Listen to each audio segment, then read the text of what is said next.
بسم الله الرحمن الرحيم لا حول ولا قوة إلا بالله العلي العظيم الحمد لله رب العالمين صلى الله على سيدنا ونبينا أبي القاسم المصطفى محمد وآله الطيبين الطاهرين لا سيما بقية الله في الأراضين أجل الله تعالى فرجه الشريف. السلام على الحسين وعلى علي بن الحسين وعلى أولاد الحسين وعلى أصحاب الحسين ورحمة الله وبركاته. I am grateful that Allah subhanahu wa ta'ala has given us the blessing of witnessing another month of Muharram and being able to join all the mourners of Abu Abdullah alayhi salam. I pray that Allah would accept all your adha and mourning for Imam Husayn alayhi salam, and also to enable us to preserve what we have gained in this month of Muharram from ma'rifah, from reward, from light, from nearness to Allah subhanahu wa ta'ala and Ahlul Bayt. May Allah inshallah preserve these for us and enable us to build upon them inshallah.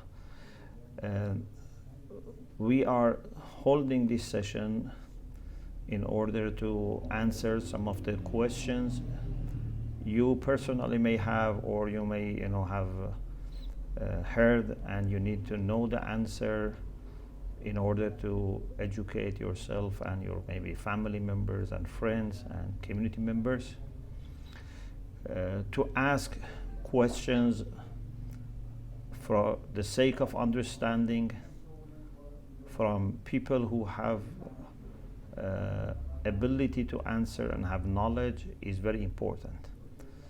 Quran says, فَاسْأَلُوا أَهْلَ الذِّكْرِ إِن كُنْتُمْ لَا تَعْلَمُونَ. If you don't know, not that if you know and you want to show off, or for example you want to make the other party difficult situation. No, we honestly don't know something or are not sure, and we ask someone who knows, أهل الذكر, to tell us the answer.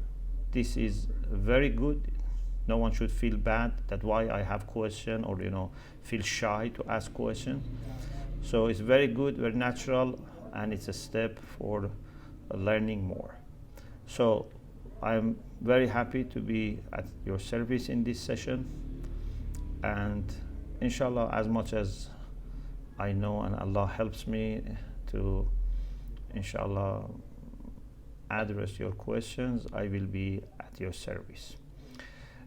Before we start reading the questions and giving answer, I would summarize the essence of mourning for Imam Husayn alayhi salam. So every action, every practice has a philosophy behind it. We don't do rituals just for the sake of doing rituals. Everything that we do has a philosophy. And the more we know about it, the more we observe that philosophy, the better we can benefit from. For example, salat. Salat is not just few actions and sayings and bending and going to prostration just as a ritual. Yes, it's a ritual, but it is also spiritual. Everything in salat has a reason and has secrets. So two people may do physically the same salat, but depending on their understanding, depending on their ability to tune into the spirit of salat, they may get different results. Everything in religion is like this. There is a chance that you do things just superficially, just as a robot. You bring the physics of the actions, And there is a chance that you do the physics of the actions, but your whole heart, your whole spirit is also engaged. It's not just your body is engaged. So the reason for attending majalis of Abu Abdullah alayhi salam is that we want to mourn for the great loss that we have been aware of and we have been experiencing, the loss that has been afflicted upon us. We want to mourn for that great loss and tragedy publicly.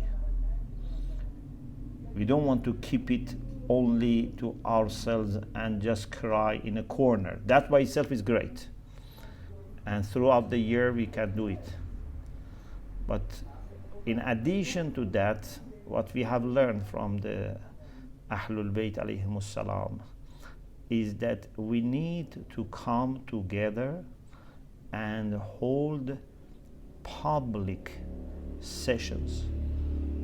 And I mean by public, meaning that people from different families, from different backgrounds, who are united in feeling this tragedy and greatness of this loss, they come together. I don't mean by public that, we should do it on the street necessarily, or, we should do it on TV, but I mean that it's something that it's not for one person or one family in private. No, it's something that brings us together, and we as a community mourn for Imam Husayn alayhi salam. If you want more, you can refer to different lectures I had on this.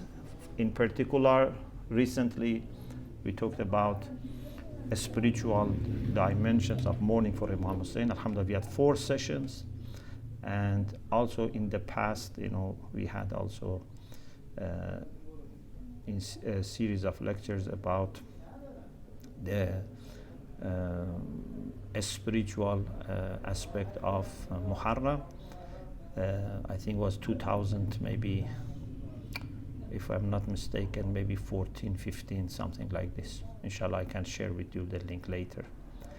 So this core never changes. This essence never changes. Coming together to mourn for the great loss that we have all been experiencing. It has affected us. But whether, for example, we do it in certain cultural context or forms, this can change. For example, mu'mineen, mu'minat throughout the history, in different centuries, in different parts of the community, they have had maybe different ways of doing aza. The way, for example, maybe Arabs do, or Iranians do, or Turks do, or I don't know, in subcontinent they do, maybe the way they do it in Indonesia. They can be different, but feeling the pain is the same. Expressing the pain together is the same. But how we do it, shall we come to for example, a street? Shall we hold it in a majlis, in Husayniyya, I don't mosque, for example, we hire a hall and we do it? What kind of decorations we use, what kind of food we serve, what kind of drink we serve? Do we do, for example, lecture first, or azaf first? There are different styles, different ways, different colors, different forms, but the essence is the same. And anything that people do, either traditionally or they want to be creative, they want to bring new ideas, new practices, they have to do it with two conditions. One, it should not harm the core, which is it has to be a public mourning for Imam Husayn alayhi salam. So you cannot turn it into a happy, occasion, say, okay, we want to celebrate and bring cake and, divide, for example, cake among ourselves, No, this is a mourning. This has to be with pain. This has to be something that prepare people to connect emotionally to the deepest possible way that they can connect to someone's loss. So you can bring your creative ideas, but you have to first make sure that it's not in conflict with Aza, and number two, it's not in conflict with other Islamic teachings and requirements. For example, the issues related to music. We have haram music. We cannot use haram music, haram singing, haram mixing of men and women in majalis of Abu Abdullah alayhi salam. But anything which is halal, anything which is permissible, and anything which doesn't conflict with the essence, you are welcome to use and bring and test and try and see whether it can add to people's participation and people's engagement or not. But never compromise about two things: the essence of Aza and Islamic general ethos and fiqh requirements. Okay, this is what I wanted to say at the beginning. There is much more to say, but I prefer to answer these questions that you have shared, and maybe you have other questions. Although one session is not enough, but we try, inshallah, and I will try to be brief in my answers, inshallah. Alhamdulillah Rabbil Alameen.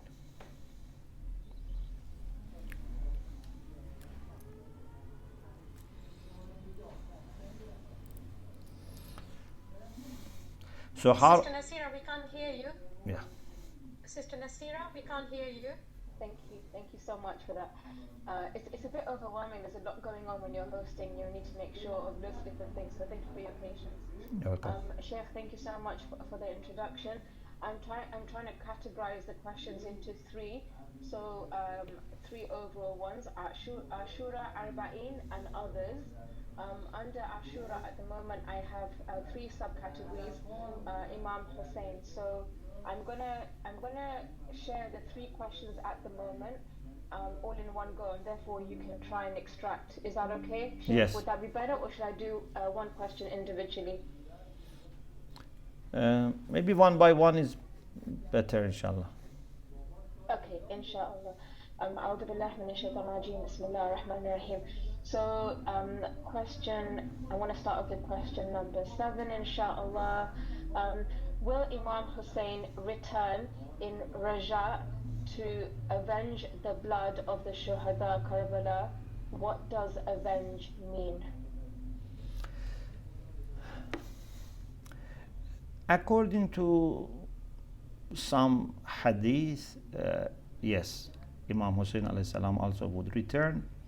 But I have to tell you something about the whole idea of Raja.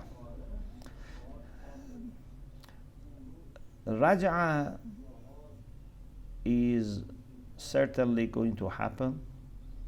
So in end of time, when the battle between the truth and falsehood, between seekers of justice and those who do injustice, reaches its peak, then very good people and very bad people throughout the history who were participating in this battle also will return. So we will have the best of people and the worst of people coming, and they will witness the victory of truth. So for the very good people, it will be a great joy that the cause for which they have always been, working hard, and in their life they couldn't see the victory of the truth completely, they couldn't see establishment of justice, they can now witness that. And the people who were always on the side of falsehood and injustice, and maybe in their life they didn't see the bitterness of defeat, now they will see it and they will experience it. So this is going to happen.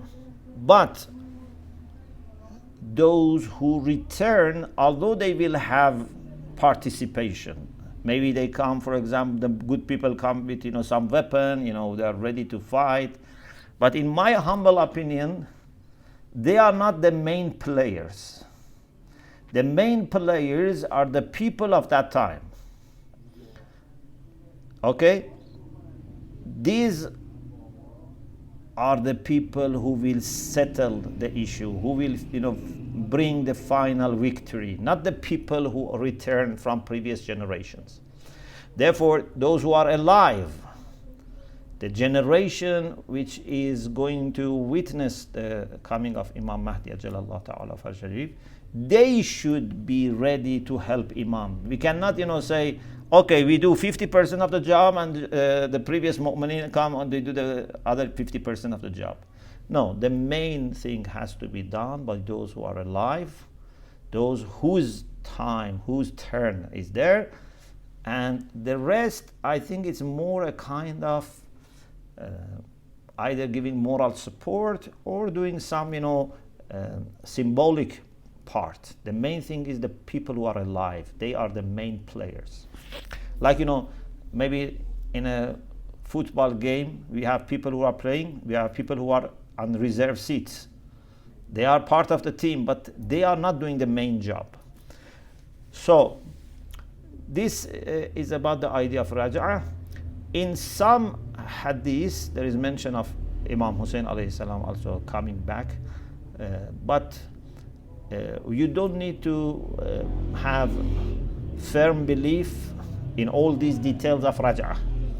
We say whatever in the knowledge of Allah is true, we believe in, but we don't need to have a specific belief in every details of raj'ah.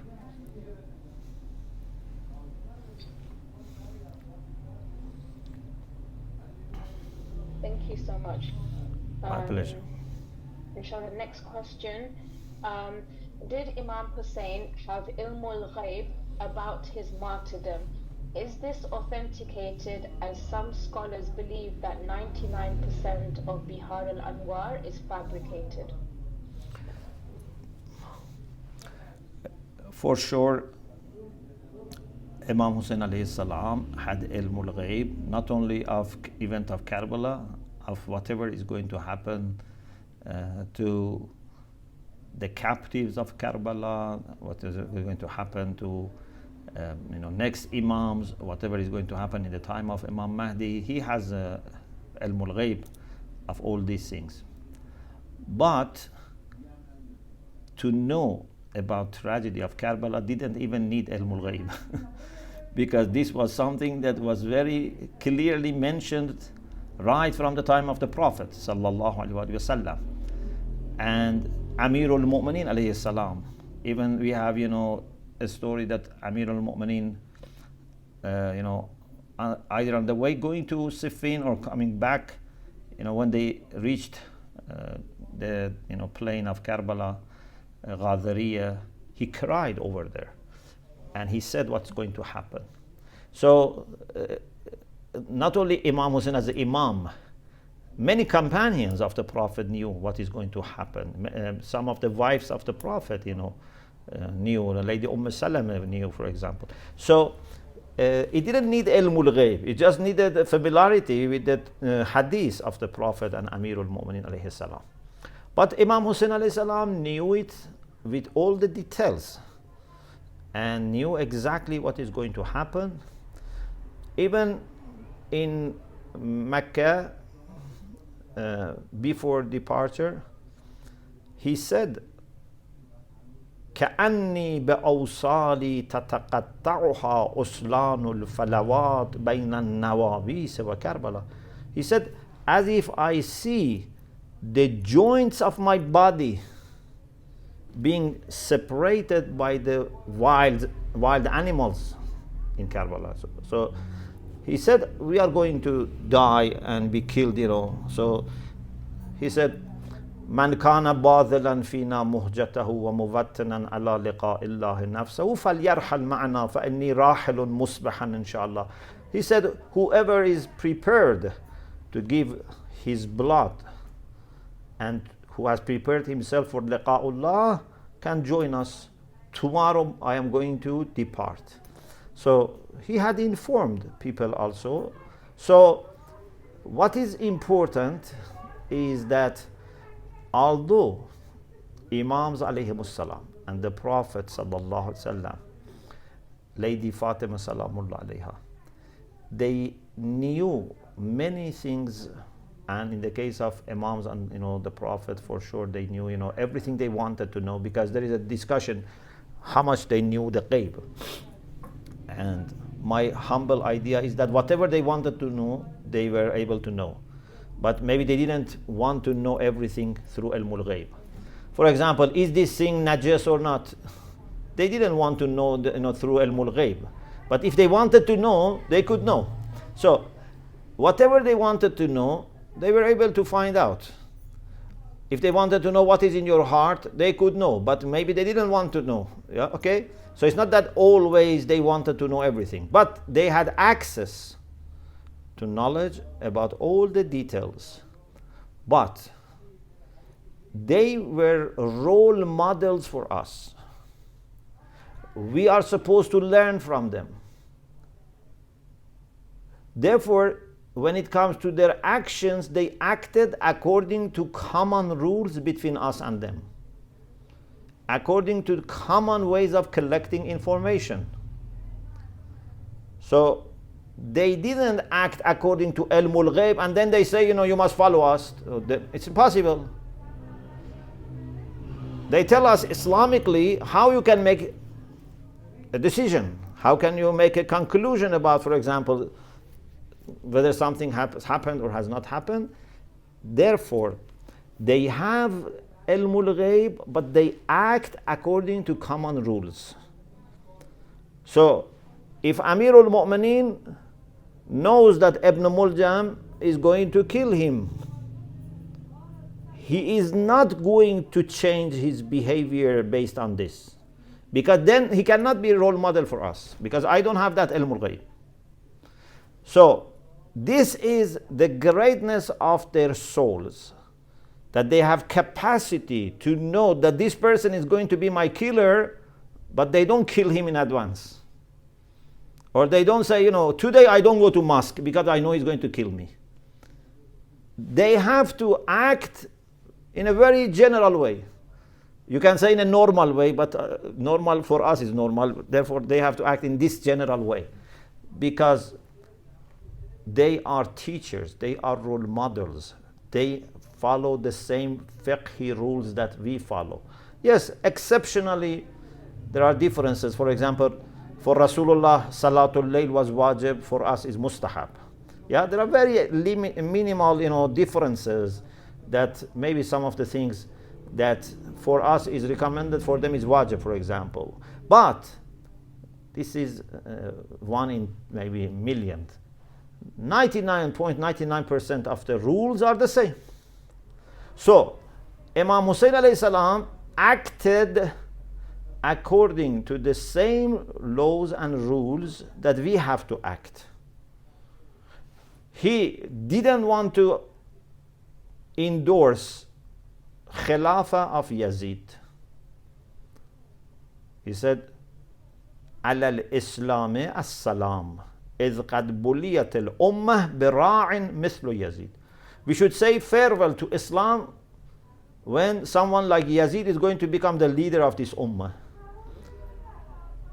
And he said, مثلي, it's very beautiful. He said, مثلي لا يبايع مثله. He didn't say, I don't do bay'ah I don't give bay'ah to Yazid. Of course, it is correct, but he said, like me, doesn't give bay'ah to like Yazid. Okay? So it means a general. So he didn't want to endorse the Khilafah of Yazid, and therefore he left Medina. And he went for Hajj. But then he realized that number one, they want to kill him in Mecca, and he had to protect the sanctity of Mecca, so he had to leave Mecca. On the other hand, he received lots of letters showing readiness to support him from Kufa. So he had to leave Mecca anyway, but when there are people who say, we are able to and we are willing to support the cause of justice, so Imam then left Mecca for Kufa. Any person who was in his position should have done the same. If Imam Hassan was there, he would have done the same. If Imam Baqir was there, he would have done the same. Any person, any leader, any ma'soom, or any person who follows ma'soom would have done the same. Of course, not everyone was able to do it perfectly like Imam Husayn, except ma'soomin, but I'm saying that the rulings would require the same response. Not to support Yazid, and not to let your blood to be shed in Mecca, because Mecca is haram of Allah subhanahu wa ta'ala. And if there are enough supporters, then you have to take into consideration. So Imam Husayn alayhi salam acted very rationally, despite having ilmul ghayb, but he had to go according to the general rules, and step by step he had to check the situation. So this is how he can become a role model for us. And this is how he has inspired the Shia throughout the history. If there was only something between Imam Husayn and Allah subhanahu wa ta'ala that we could not generalize, we could not learn from, then how could he inspire us? You could have said, okay, this was a special case. When it comes to us, we should not go for martyrdom. When it comes for us, we should not, fight Yazids of our time. Yeah, we couldn't learn from him. But because he taught us lessons, he taught us that you have to look after your dignity, your honor, you have to be making sure that you don't endorse injustice, etc. So he has inspired the Shia throughout the history, and also inspired non-Shia throughout the history.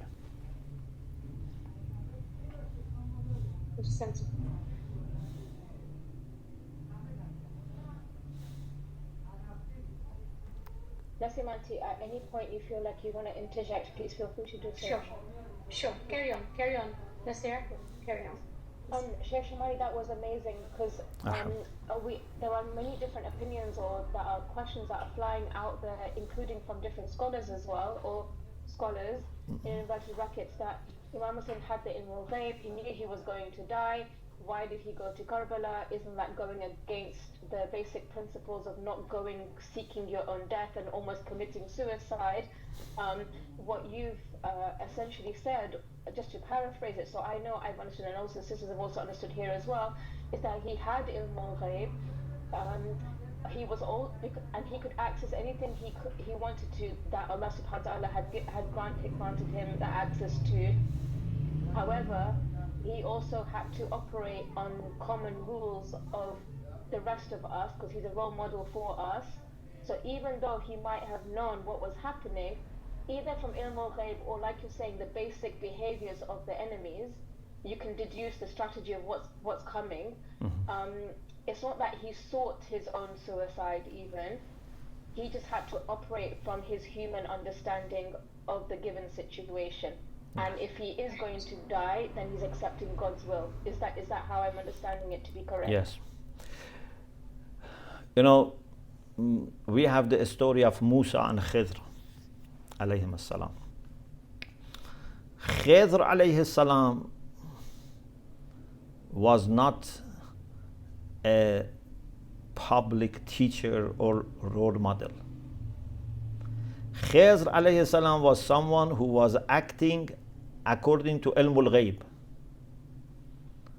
Okay? But he was not Imam, he was not a public, teacher. Therefore, even Musa alayhi salam had difficulty in understanding and following him.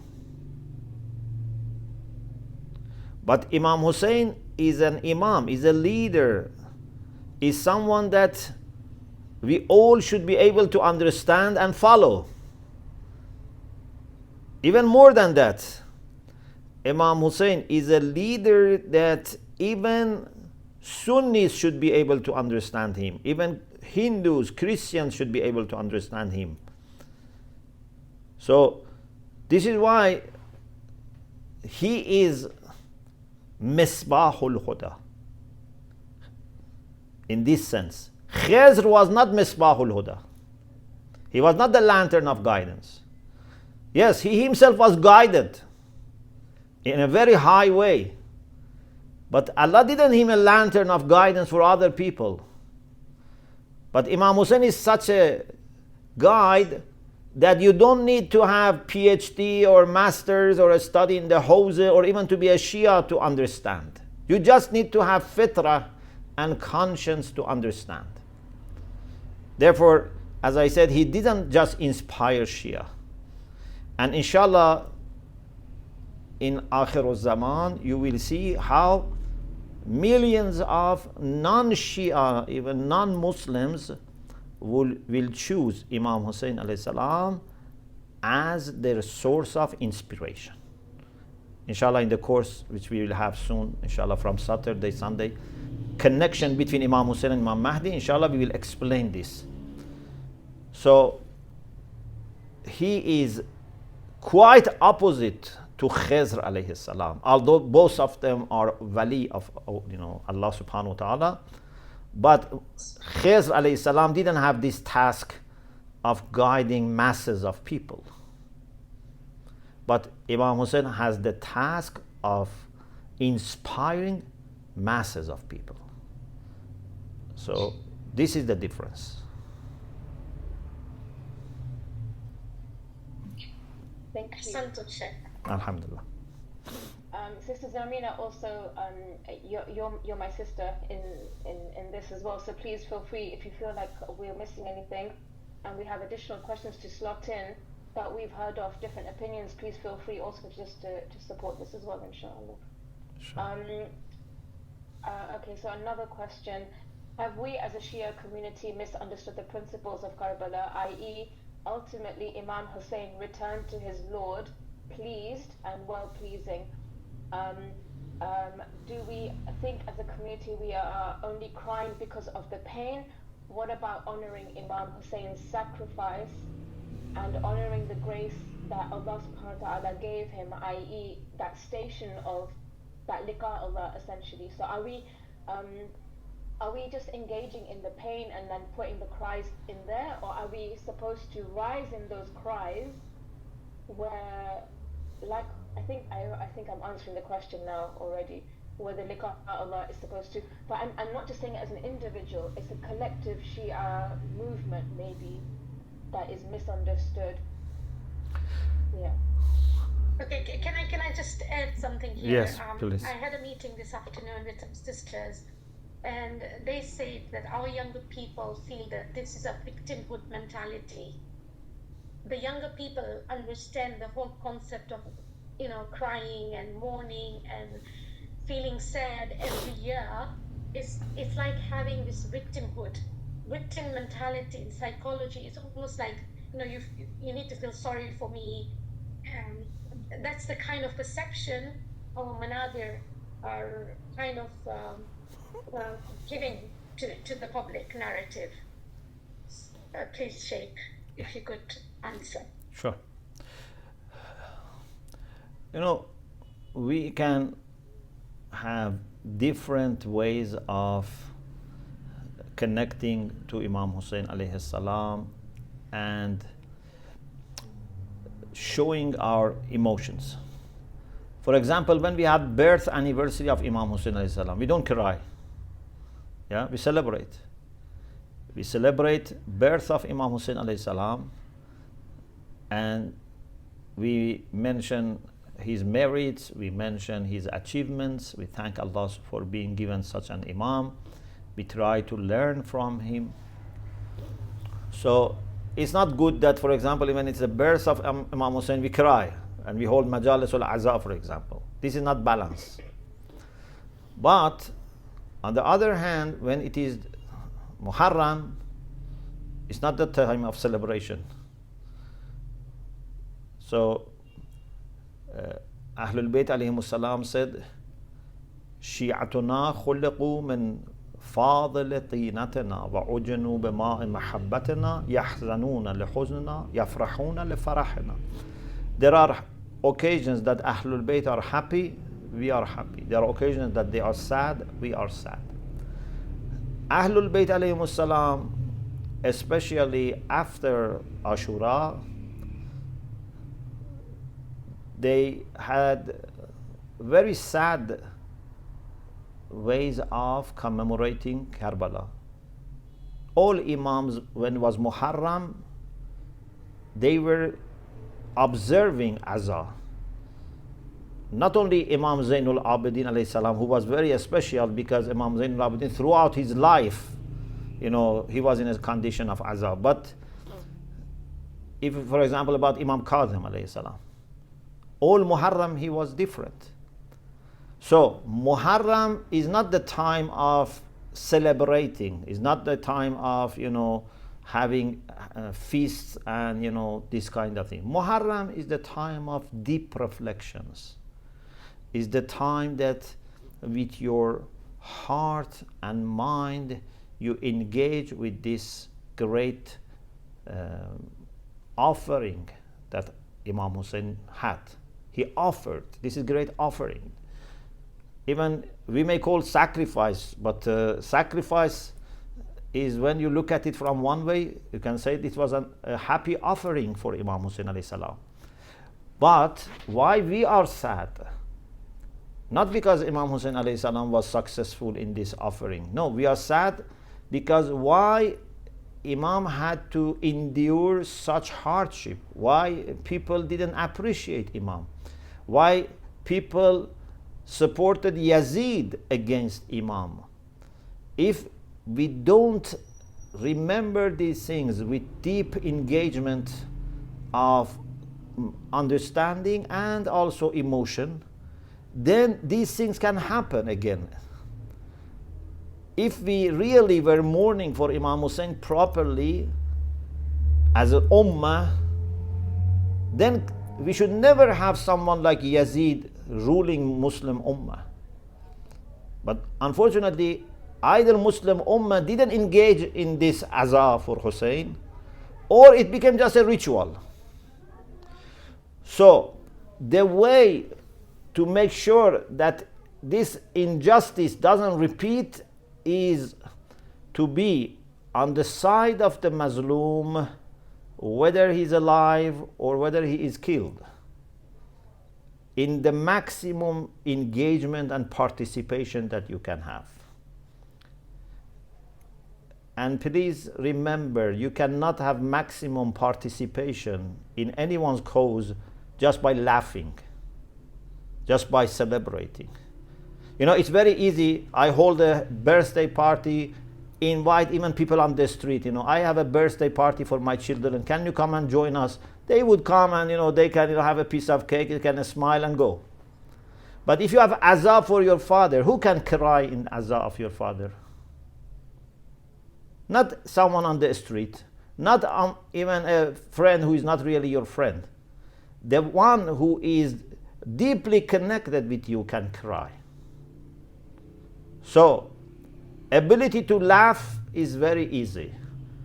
Ability to cry for someone's suffering is very special. It needs unity. Okay? Therefore, in sad moments of your life, you can really find your friends. Not in your happy. When you have wedding, you cannot find, who is your friend. But when you lose someone, or when you become ill, or when you become poor, when you are abandoned, When you go through hardship, you can find your true friends. So we don't say throughout the year you must cry. No. We can be happy, we can have celebrations for the birth of Imam Husayn, etc. But definitely nothing also replaces azah for Imam Husayn salam. You cannot just be happy. You cannot just celebrate. If you want to connect to Imam Husayn, and as I have explained in the lectures on spiritual dimensions, if you want to participate in the musibah of Husayn and gain what Allah gives to a person who is patient for greatest calamities, you need to do this through full engagement of heart and mind. Ma'rifah and mahabbah are needed. Ma'rifah and mahabbah, if they come, you cannot stop crying. It's impossible. I cannot see someone being killed.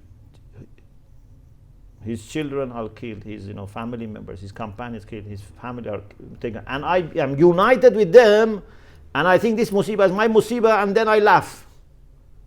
Have you ever laughed for loss of any of your family member, so that now you want to laugh and celebrate for Imam Husayn? Has any rational person ever, when his father or mother or children die, said, I want to hold a party and we want to dance? At least we have not had such culture as Muslims and as Shia. If other people want to do it, it's up to them. But no Muslim, no Shia can say that, I want to, celebrate this tragedy. Because this is against personal engagement and feeling that this is your tragedy. If, my father is, for example, just, dead, and you as a close friend come to me and say, I feel very sad, but let us go together and just celebrate, etc. You will hurt me more. Not only you don't comfort me, you hurt me more. Say, this person has not understood my condition. So we should not mix things. Happy occasions are there. يَفْرَحُونَ لِفَرَحِنَا. Certainly we have happy occasions, but also يَحْزَنُونَ لِحُزْنِنَا. We should not mix up these things. If throughout the year you want to cry, no. If throughout the year you want to laugh and celebrate in a happy way, no. Everything has its own place. Muharram is not the place for happy celebrations. Muharram is the time that we need to be deeply involved in this azah and make it our own azah, make it our own loss. This is the alchemy. This is the chemistry of azah, that you participate so well that you are the one who has lost. So we are not offering condolences. This is too little. We say this is our azah. I am sahib azah, not I am just azadar. Yes, I am azadar, but I am sahib azah, means I have lost. Okay? It's like, for example, when someone dies, when people hold majlis, then sahib azab and people who are very close to them welcome the guests. They stand next to the gate, family members, children, I don't know, people who are very close to the lost person, they welcome others. Others who come, they want to offer condolences. But those who receive them are sahib azah. In Muharram, we are all supposed to be sahib azah, no matter whether you are organizing or you are entering majlisul azah. We are together like a family that have come together to mourn for the loss of their father or their grandfather. Okay? So we as a community are all feeling this is our loss. But we divide the task. We say, okay, you prepare the, I don't know, majlis, you give the lecture, you do the recitation, but we are all the same. We are all mourning. Not that some of us are feeling the loss and others come to offer condolences. No. Yes, maybe if we have for example, non-Muslim or non-Shia who comes and visits us in Muharram, maybe they come to offer condolences, to show sympathy. But we as mourners, I feel this is my loss and your loss and Imam Zaman's loss. It's all the same loss for us. Of course, based on your ma'rifah and your wilaya, you have more pain. But we are all going through this loss. This is very important. You should feel this is your loss.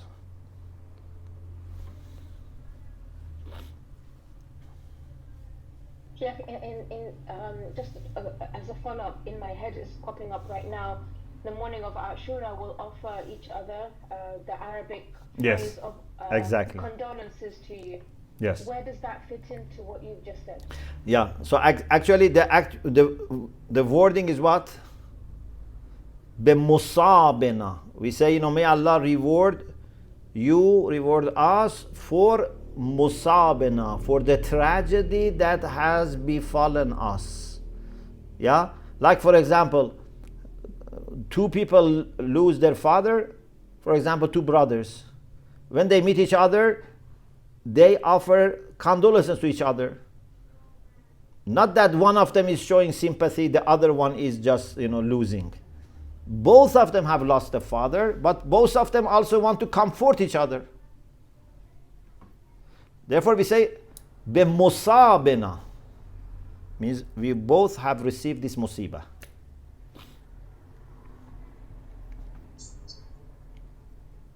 I think the translation sometimes can mislead us, but this is perfect. Yeah, this is perfect. Thank you so much. You're welcome. Okay. The next questions. So I know we're already, time is going by. We barely have 7 minutes left. We have so many questions more to fulfill. Inshallah, we can have a private conversation to see if we can do a second part, maybe cover the Arba'in questions. Yes. And maybe others as well, inshallah. I'm going to go into the section of, there's one question on Yazid. I think that is important. I really want you to cover Maktam, the Alam, idea of mourning again. But I think the one with Yazid, I think is quite important. So I'm just going to take this one out. It's Sorry, a bit of a long... Project, one moment. Please go for it. Thank you so much. Assalamu alaikum, Sheikh. Alaikum assalam wa rahmatullah. I think one of the questions mentioned, there was part of it which said because some scholars say 99% of the riwayat that we find in Bihar al-Anwar are not authentic. So I was just wondering if you could just shed some light on that part of the question that's already been mentioned, if possible. Yes, thank you very much. I don't know of any significant scholar who said this. 99% of Bihar al-Anwar, even I have not heard anyone saying 50% of Bihar al-Anwar is not authentic. Bihar al-Anwar is a great reference. Many of it is actually verses of the Quran. How can someone say 99%? Allama Majlis Rizwanullah Ta'ala alayh, for many things first start with the verses of the Quran. Many of the hadiths of Bihar al-Anwar are from Kutub Arba'eh. So all the hadiths in Al-Kafi, in Man La Yahzur, in Istibsar, in Tahzib are also in Bihar al-Anwar. So how can someone say 99% is not valid? It means that then even Al-Kafi is not valid. Tahzib is not valid. Yes, what we say is that not only for Bihar al-Anwar, for any collection of hadith, we don't have this concept of Sahih as a book, as all authentic book from cover to cover. We say Quran is the only book that from cover to cover is Hujjah. Anything else we need to investigate, not volume by volume. not chapter by chapter, hadith by hadith, we have to check. If 99% is correct, or 100% is correct, or 20% or 50%, this can only be known after investigating every single hadith. This is Shia methodology in hadith. So we don't accept any collection of hadith without checking hadith there one by one. Okay?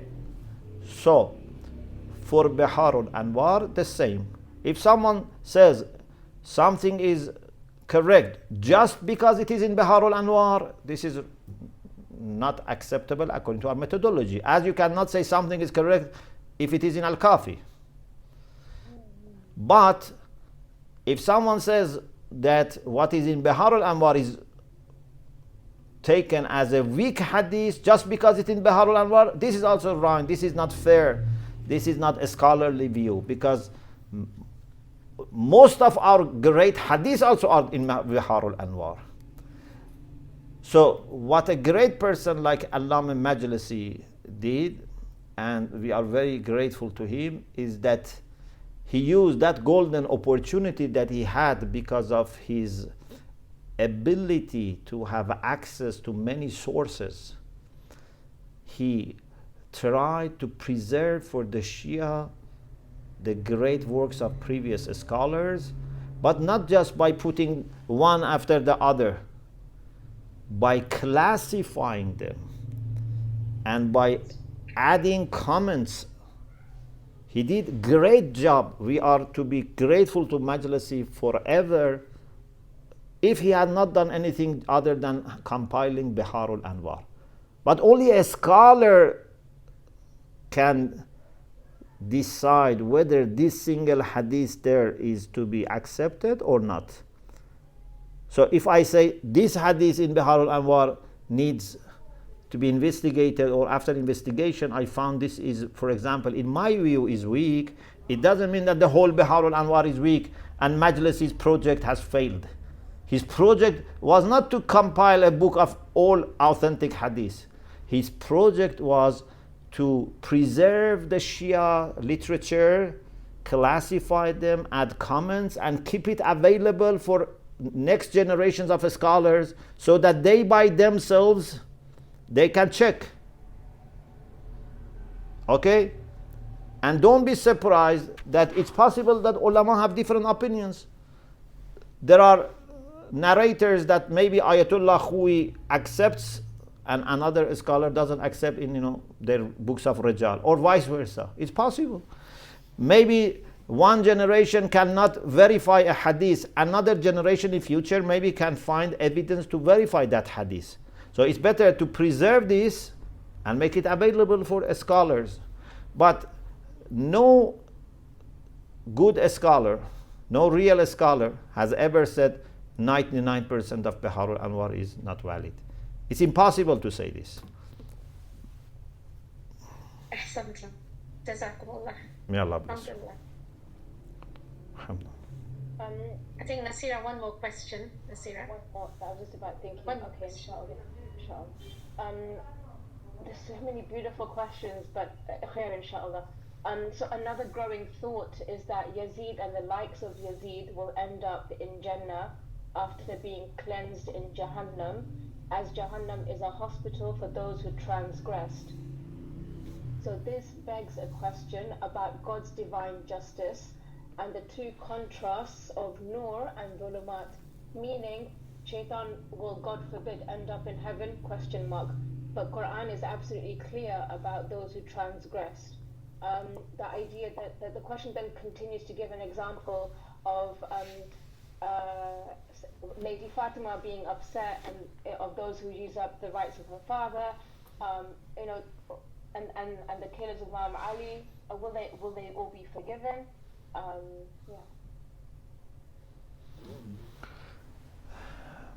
According to the Quran, which is our best reference, there are people who are going to be in hell forever. Of course, some people with sometimes, more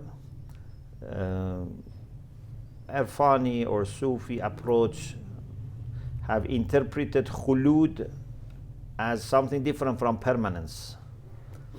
But the apparent meaning of khulud that we find in any Arabic dictionary and lexicon is permanence. And there are people that who would be in hell forever. For example, Allah subhanahu wa ta'ala says, "Man qatala mu'minan muta'ammidan fajaza'uhu jahannam khalidan." If someone murders a believer intentionally, not by mistake, not by accident, if someone deliberately kills another person and this is going to be punished forever. Or the people that are deliberately not only rejecting the truth but fighting the truth and stopping other people to follow the truth, these are also mu'anidin. These are going to be there forever.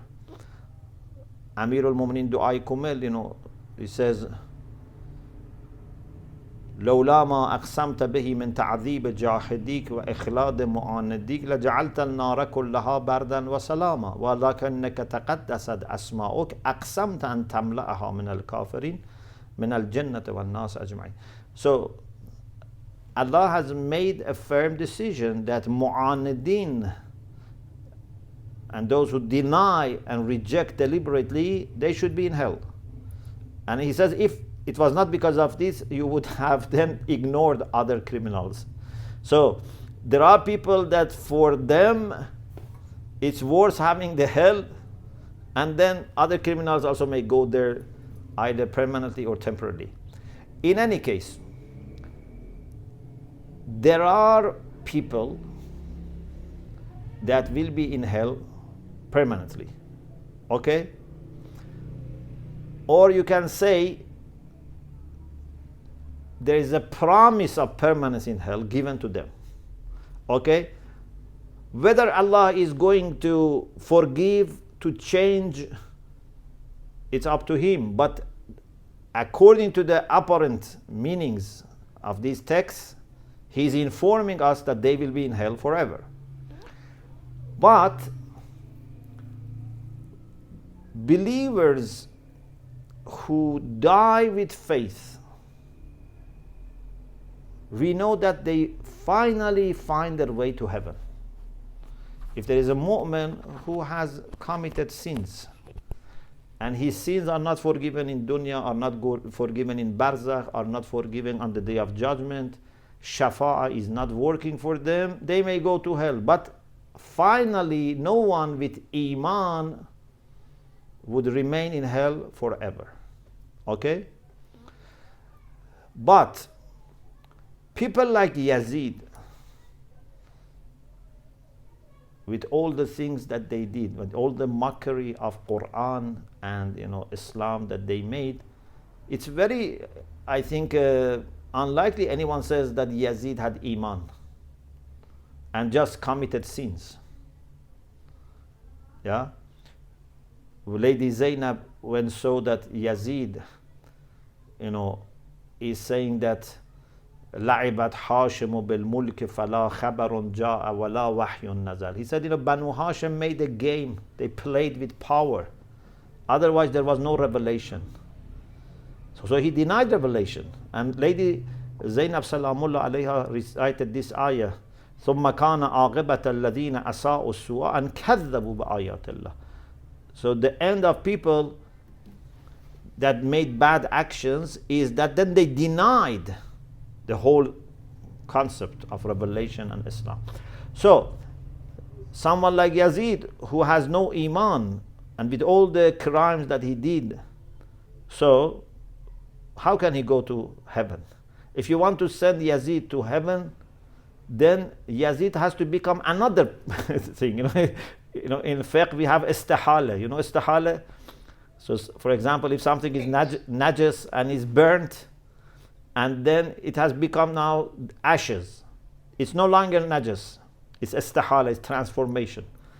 Yazid, as long as you can call him Yazid with the same identity, cannot go to heaven. Even if he goes to heaven, makes heaven, terrible.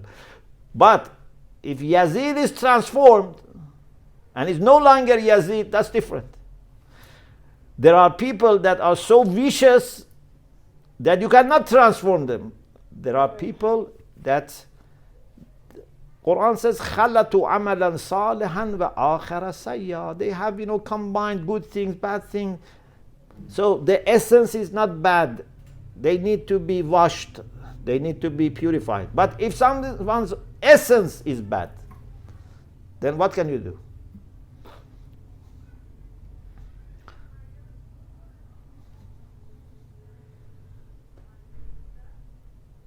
Thank you so much, Sheikh. I think just from what you've said, what would make someone's essence so bad? I know we can't answer these questions now. I want to keep them in line for the next one. And another burning question at the same time as you were speaking is, how do we then qualify what a scholar actually is? Because then everyone else is not actually scholars if they're not doing their due work, and they're still probably students of knowledge. They still haven't got round to calling themselves a scholar. But we have so many scholars sitting on pulpits saying a lot of different things, and I think, again, as a community, maybe we need to have this open conversation to say who are the people you can actually take knowledge from. Otherwise, nothing's changed. In the last 15, 20 years, we've had, at least in my age group generation, this constant thing of taking from people who are not scholars. Youngsters and young people, adults, are all getting burnt that way, and it's not a good thing. So I think maybe we need to look at this a bit more further, inshallah. Yes. Sheikh, unfortunately, when it comes to religious sciences and religious education, unfortunately, not because of any bad reason, but unfortunately we underestimate. So we don't treat any other field of expertise like this. You never go to a doctor just because he puts on the uniform of the doctors. But as soon as someone puts amama, we go and invite him. If someone dresses like an engineer, you don't say build me a house. You say, where did you study? What houses have you built before? But someone who is a good speaker, we say, Bismillah, please come and guide us, teach us. What is the background of this person? What is the recognition that he has? Just to be able to speak, it doesn't show that this person is qualified.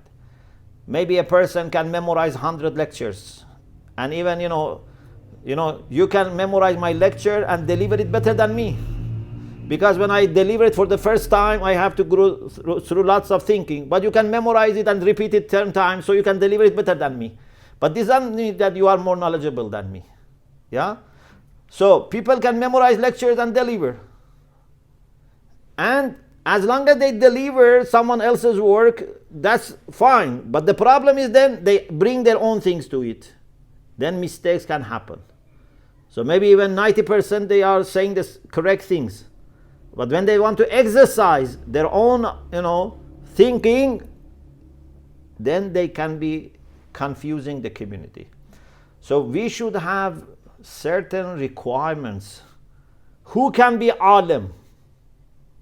Who can be assistant alim?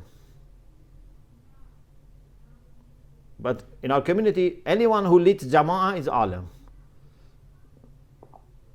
Even they don't say he's assistant alim. They don't say he's just, for example, a teacher. No, alim is very easy to say alim.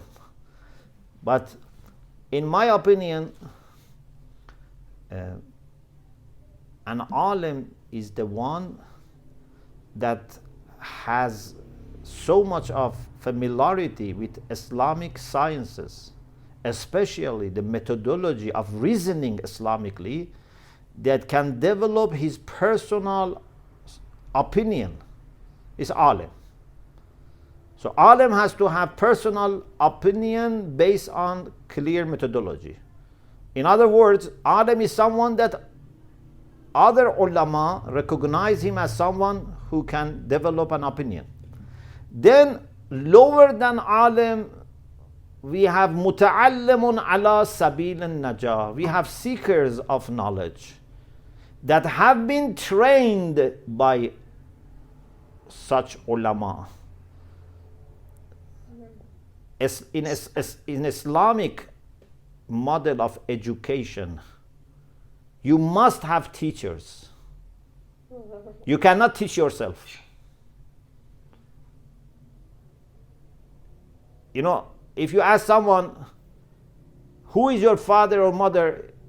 He says, I don't know, or I didn't have father or mother. You put a question mark. Yeah? You say, I should know to which family you belong, which house you have been brought up. If someone says, I don't have any teacher,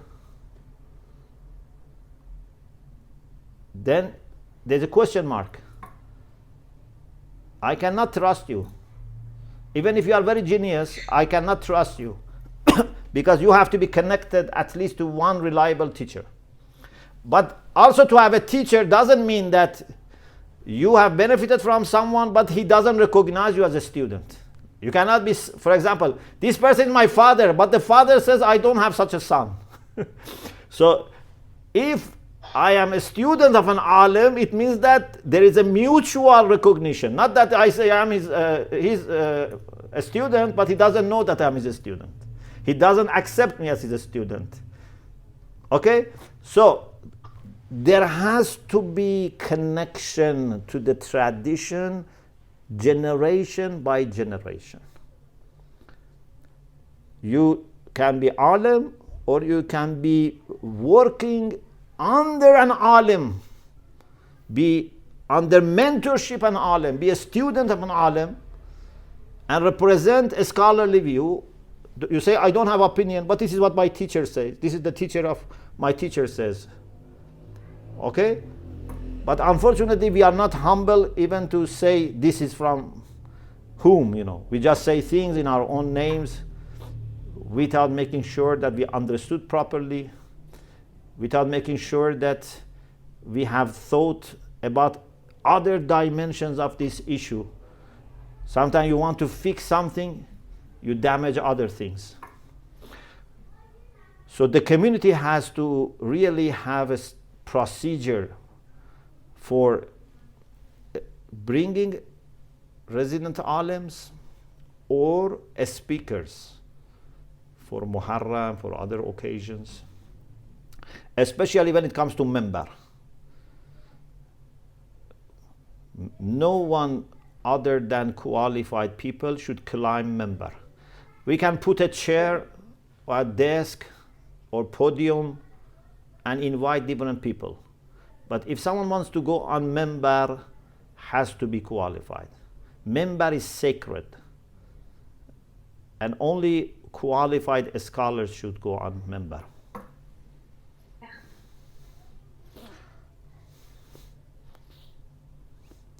And when I go to the center as a lay person or as a children of community, etc., whenever someone is on member, we should be able to trust. When someone is on podium, etc., we can listen, we can discern, we can ask questions. But I should be able to have full trust in someone who is on member, knowledge-wise and taqwa-wise.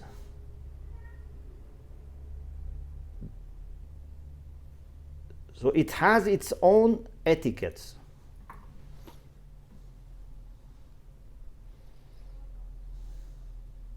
I think we've just opened up that question has actually opened up a can of worms. There's more questions that can be asked through that. Inshallah, we're gonna probe inshallah for another session if we can, if Allah gives us all tawfiq and time and life, inshallah. I mean, Sheikh, time is coming on. Everyone, time is coming for Salah. Thank you all so much for joining us today. Inshallah, we'll announce the next one if and when, inshallah. Inshallah. Can I just request Sheikh Shomali to end with a small dua? Inshallah.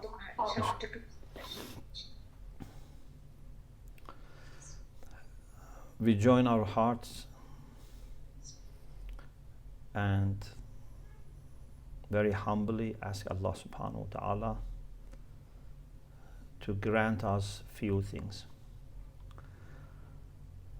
First of all, we ask Allah subhanahu wa ta'ala to send the best of his salutations to Prophet Muhammad sallallahu alaihi wasallam and Ahlul Bayt alayhimus salam. Secondly, we ask Allah subhanahu wa ta'ala to forgive our sins and mistakes and shortcomings, and to remove any obstacles between us and him. Whether these obstacles are in our understanding, whether these are bad habits, whether these are bad traits of character, any obstacle between us and Allah, we ask him to remove. And then we ask Allah subhanahu wa ta'ala for more and more guidance. We request him for very clear guidance, so that for every decision that we make, for every choice that we make, we will be able to understand what he wants from us. We ask Allah subhanahu wa ta'ala to include us among the people that prepare for coming of Imam Mahdi ajalallah ta'ala farajahu sharif, and are sources of joy for Imam alayhi salam, not sources of concern. We ask Allah subhanahu wa ta'ala to give shifa to all people who are ill. We ask Allah to give shifa to the people who have very difficult illnesses. We ask Allah to give shifa to illnesses of the hearts and minds that we may have. We ask Allah to bless the souls of all marhumin and marhumat, especially those who have rights upon us. And we ask Allah subhanahu wa ta'ala to preserve for us our maraji, our leaders, our teachers, our volunteers, our parents who are alive.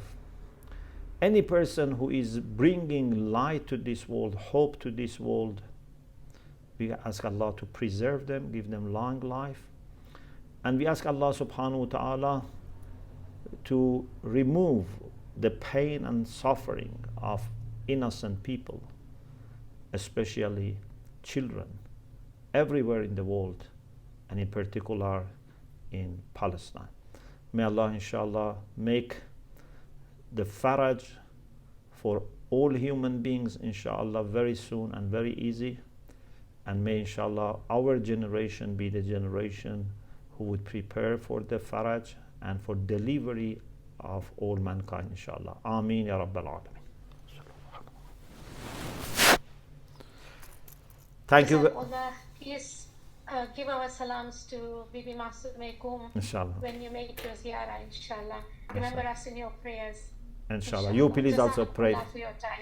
Thank you very much for your good question, for participation, and also to organizers for organizing. May Allah bless you all.